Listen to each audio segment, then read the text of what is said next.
Hey guys, welcome back to Fix It Friday.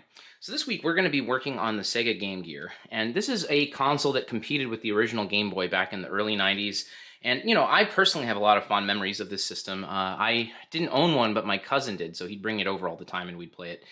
And this particular unit is someone who I know, and he's had this, since he was a kid, and this is actually the very first video game console he ever had.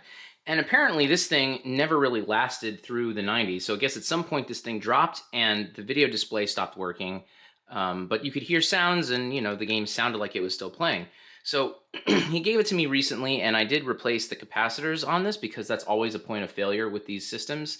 And of course that did help things, but the screen is still gone and still isn't working. So what we're going to be doing today is we're going to be replacing that original screen with a modern replacement. And so this is the Retrosix Cleanscreen GG. So in the past, I've reviewed the McWill mod, which does replace the screen with a new one. And so this is a comparable kind of modification. But from what I understand, this is significantly easier to do. And so today we're going to go ahead and install it, and I'll show you how to do that, and we'll put it through its paces and see what it looks like. All right, so let's get started. Okay, so taking apart the Game Gear is pretty straightforward. So on the back, you have a game bit screw over here, and then I think you have about 6 regular Phillips screws on the side. And you just have to go ahead and remove all of those. And then once you do, you come out and it opens up, and you've got 3 PCBs. You've got the main PCB here, and you've got the power supply module here, and the sound module here. So as you can see here, I've already gone ahead and cleaned up this board and replaced the capacitors, and this board is like immaculate. I mean, this whole Game Gear in general is just absolutely immaculate, and that's probably because it just wasn't used for very long, and it was well cared for. So yeah, you just go ahead and remove these 3 connectors here to the power and sound PCBs, and for now we're just going to put this part aside. We're going to go ahead now and just use a Phillips screwdriver to remove all the screws so we can get this PCB out of here.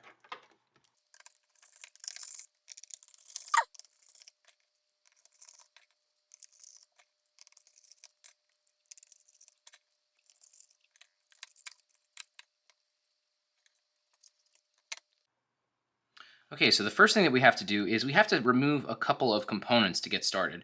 The first and most obvious one is we've got to remove the original screen and this CFL light and the 2 fuses there and this shield. So let's go ahead and start with that.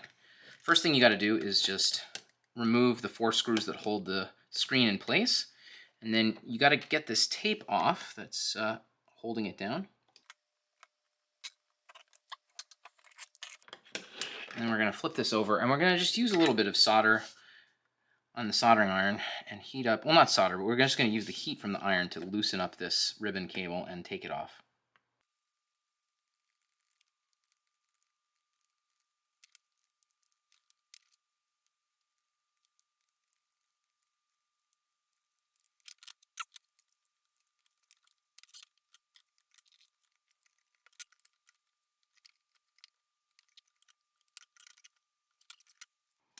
Okay, so next thing we've got to do is we have to remove 3 components here on the left-hand side of the board.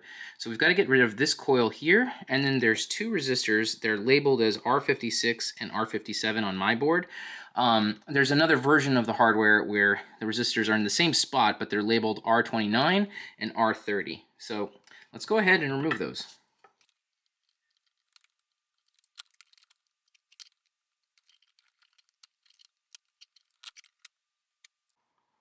All right, and there's one final thing that we've got to do, and this is a little bit different from a McWill mod, which is that we have to actually cut a wire here. So this one wire here supplies 34 volts to the Game Gear, and so that's no longer needed. So we're just going to go ahead and just trim this off, just like that. And that is actually it. And so, this is pretty different from the McWill mod, because with the McWill, you have like a whole bunch of resistors to remove. You've got some surface mount components to add. So by comparison, this is already shaping up to be a much easier kind of installation. All right, so let's continue and see how things progress from here. All right, so we need to make some minor modifications to the case as well in order for this mod to fit right. First thing we've got to do is remove this screw post, because the screw post gets in the way of the screen and actually would like puncture through it. So we can't have that. And thankfully this screw post really isn't needed at all. So let's go ahead and get rid of it.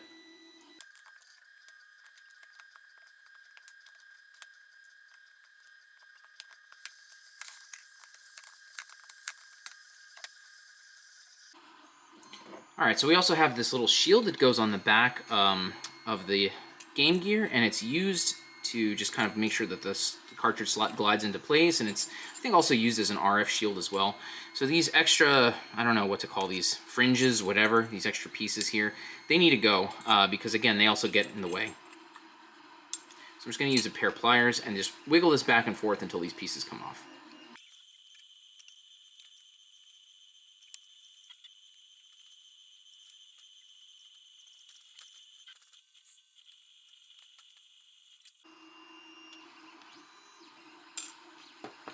So yeah, this is what it should look like when it's all finished. I just did it off camera because frankly it's kind of annoying to do on camera, but you got the idea.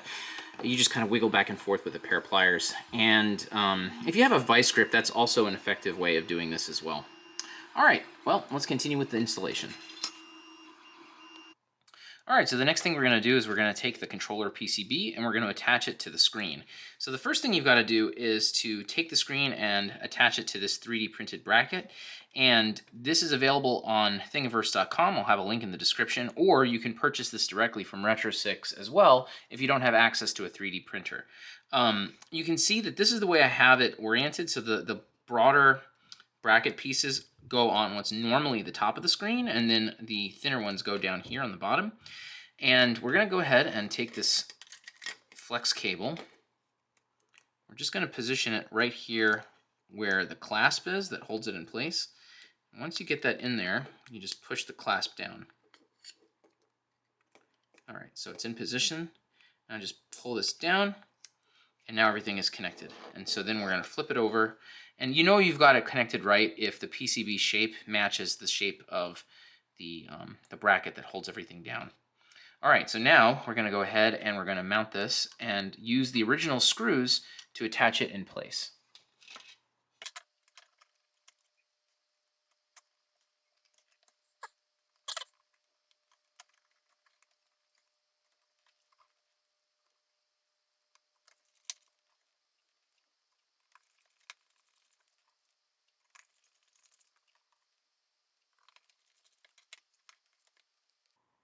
All right, so amazingly, we're actually almost done. And so the remaining thing that we have to do is to solder this flex cable. We have two of them, and these flex cables make all the necessary connections between the controller board and the motherboard. So this is definitely a lot easier than the McWill, where you actually have to run a whole bunch of wires from one position to the next. And I mean, that's totally fine. There's nothing wrong with that, but this flex cable does seem to make things a lot easier. So I'm going to go ahead and I'm going to start by soldering this point here on the coil, and I'm going to kind of go from there and then just go point by point and make sure everything is soldered. And then once this guy is done, we're going to move on to the final flex cable.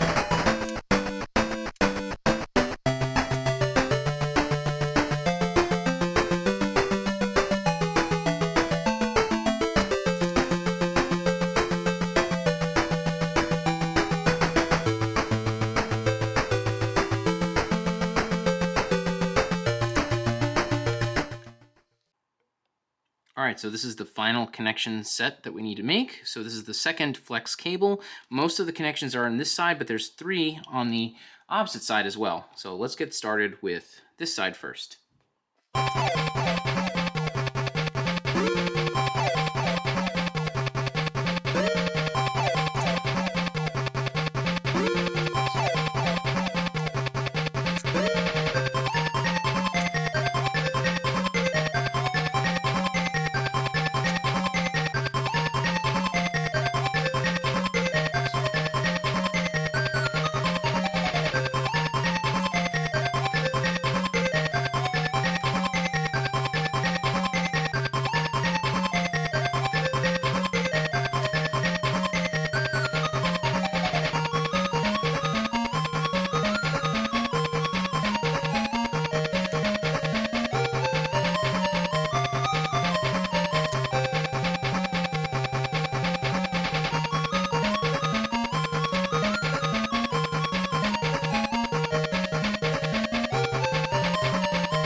right, so the final 3 connections we need to make with that flex cable is right over here where the screen used to be.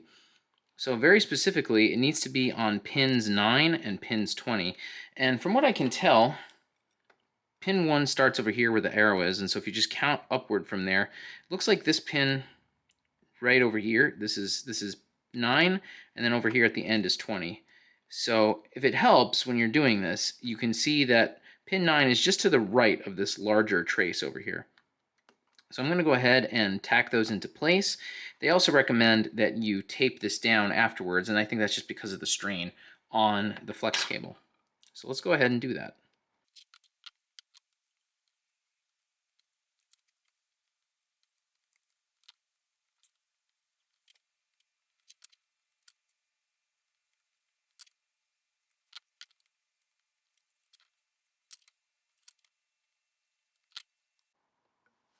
All right, so I finished the last little bit of soldering here, and it does help if you've got some kind of magnification, just to make sure that there's no bridges and that there's actually a connection made between the points. And just like the installation guide suggests, I put a little piece of Kapton tape over here just to secure this and help strengthen the connection.